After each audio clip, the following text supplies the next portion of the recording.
Bismillahirrahmanirrahim. Assalamualaikum warahmatullahi wabarakatuh. Alhamdulillahilladzi arsala rasulahu bil huda wa dinil haqq liyuzhirahu 'ala dini kullihi wa kafa billahi shahida. Asyhadu an la ilaha illallah wahdahu la syarika lah wa asyhadu anna Muhammadan abduhu wa rasuluhu la nabiyya ba'd. Allahumma shalli ala Muhammadin wa ala alihi wa sahbihi wa mawala ma ba'd. Jamaah salat subuh Masjid Nurul Ilmi yang dirahmati Allah Subhanahu wa taala. Mari kita senantiasa memanjatkan puji syukur kehadirat ilahi Rabbi Allah Subhanahu wa taala yang dengan limpahan rahmat karunia hidayah yang diberikan oleh Allah kepada kita sekalian hingga sampai dengan detik ini Allah masih memberikan banyak kenikmatan kepada kita sekalian, khususnya nikmat iman, Islam, kesempatan, kesehatan dan waktu luang hingga kita bisa menunaikan sholat fardu subuh berjamaah dilanjutkan dengan sejenak mengikuti kunut subuh sebagaimana rutin yang biasa kita laksanakan. Salawat dan salam kepada Rasulullah mudah-mudahan selalu tersampaikan kepada junjungan kita Nabi Allah Muhammad SAW, perjuangannya, pengorbanannya, mujahadahnya Islam sampai kepada kita sekalian. Buat kita yang dirahmati Allah Subhanahu wa taala, kehidupan kita ini tak selamanya indah. Senang dan duka dipastikan selalu silih berganti. Hal ini semakin memantapkan hati kita untuk menilai kehidupan dunia ini adalah sesak dan semu adanya. Kebahagiaan yang kita rasakan hari ini pun juga sekali waktu akan mendapatkan keadaan yang terbalik. Bahagia, lalu kita pun sekali waktu menjadi sedih, dan di balik kesedihan kita Allah pun akan menghadirkan kebahagiaan kita.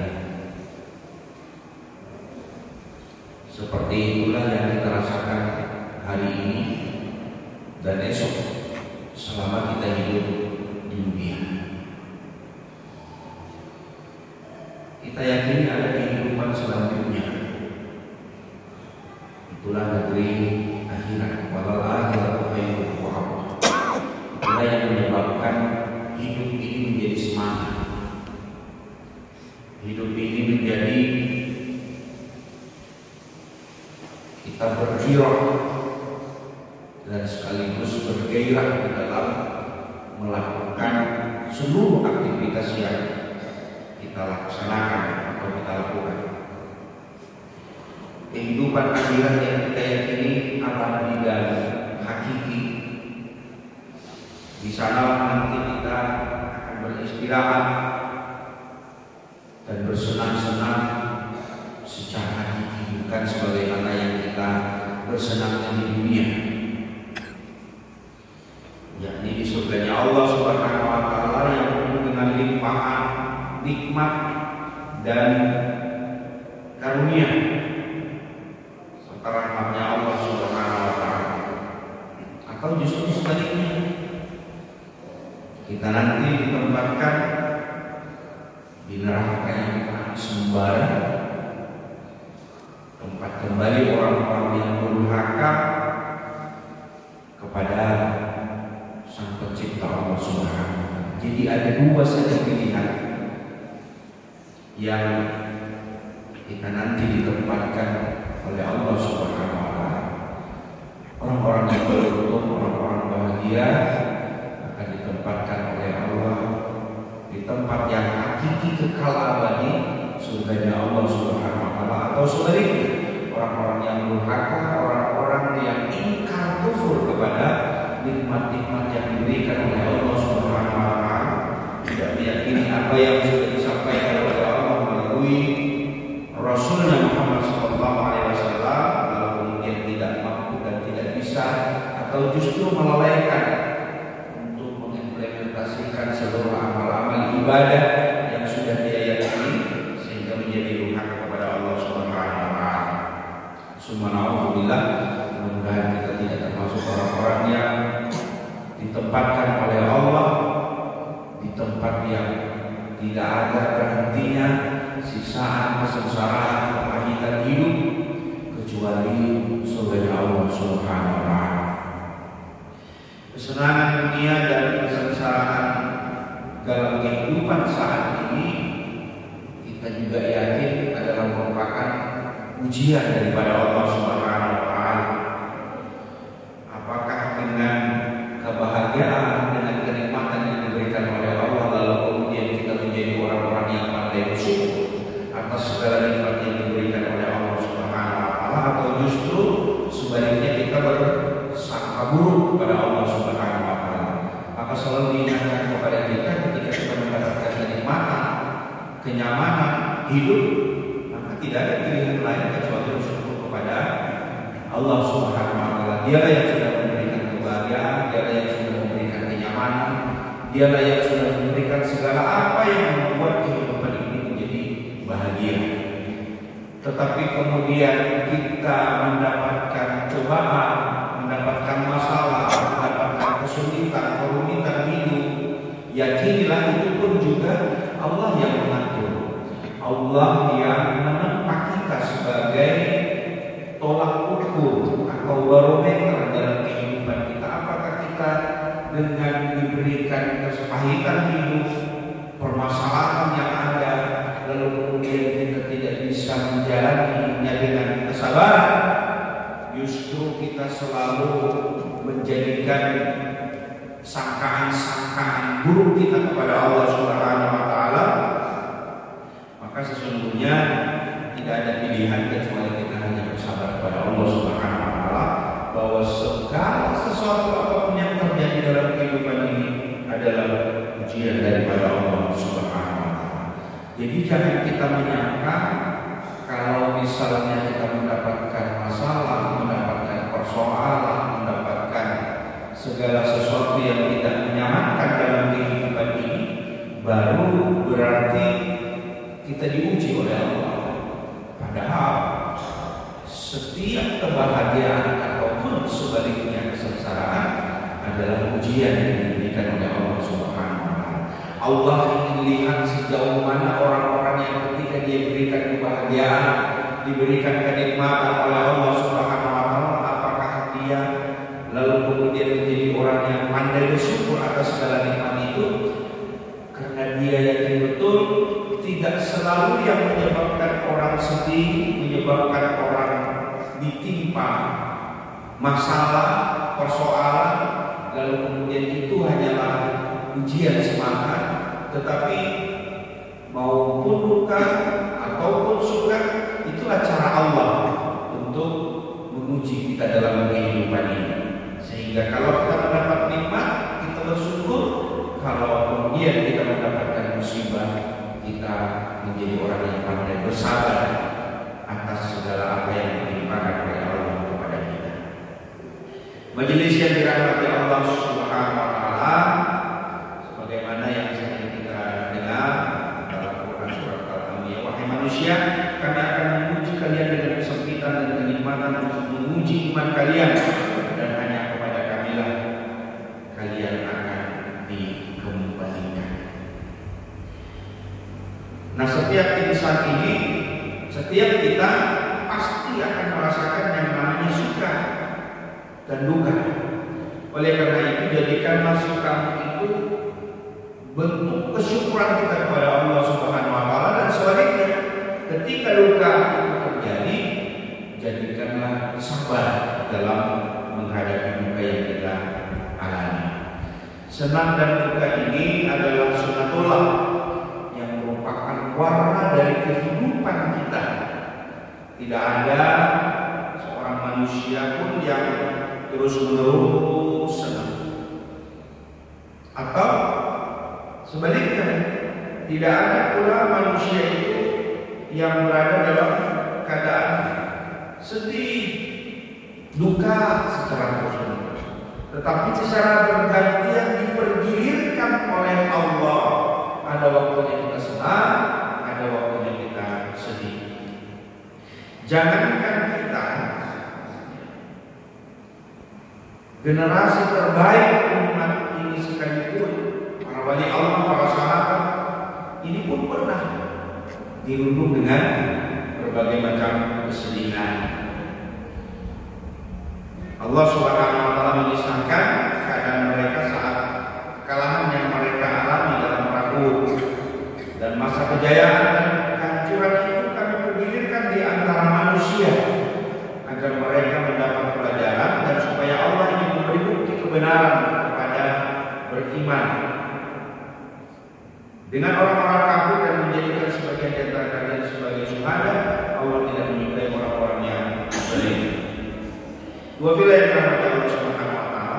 Jadi Allah Subhanahu wa taala menciptakan kebahagiaan dan kesedihan agar manusia menyadari nikmatnya kebahagiaan, sehingga ia bersyukur dan berbagi. Dan sempitnya kesedihan diciptakan agar ia tunduk bersimpuh di hadapan Allah Subhanahu wa taala, serta tidak menyombongkan diri hingga dia hanya mengadu hanya kepada Allah Subhanahu wa taala.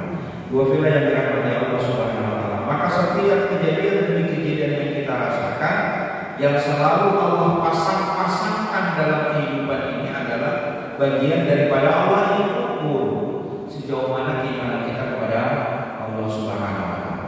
Makanya kalau kita dalam keadaan berduka, baru kita merasakan betapa nikmatnya suka yang kita dapatkan.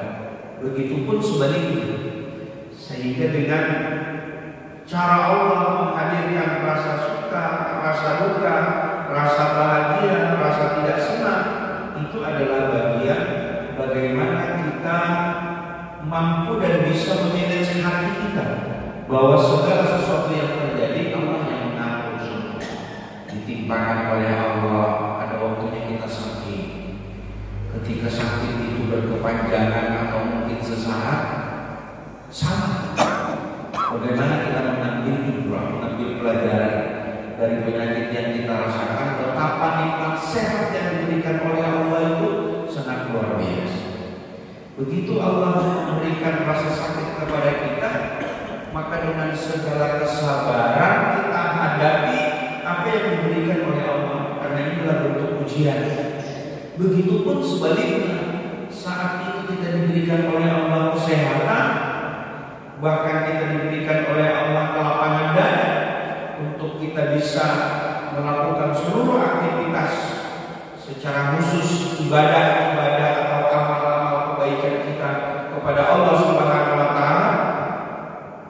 Karena tidak sedikit ada orang terjebak ketika dia dalam keadaan sakit, baru dia beribadah kepada Allah Subhanahu wa taala.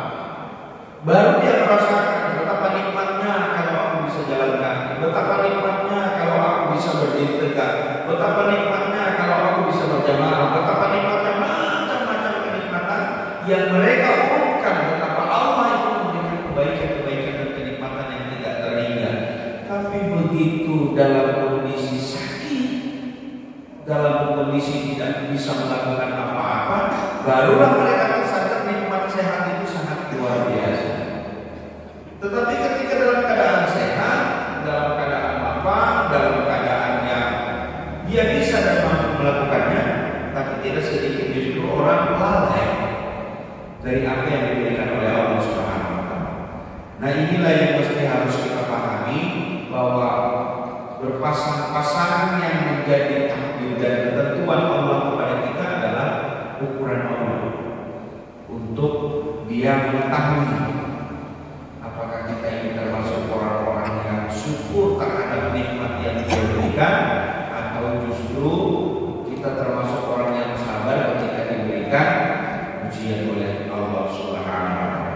Dua wilayah yang dirahmati Allah Subhanahu wa taala, mudah-mudahan kita termasuk orang-orang yang selalu merasakan syukur atas nikmat yang diberikan oleh Allah Subhanahu wa taala.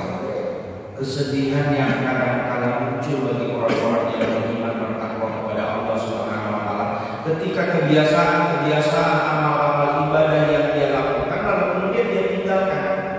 Sedihnya itu ada sesuatu yang hilang dalam kehidupan kita.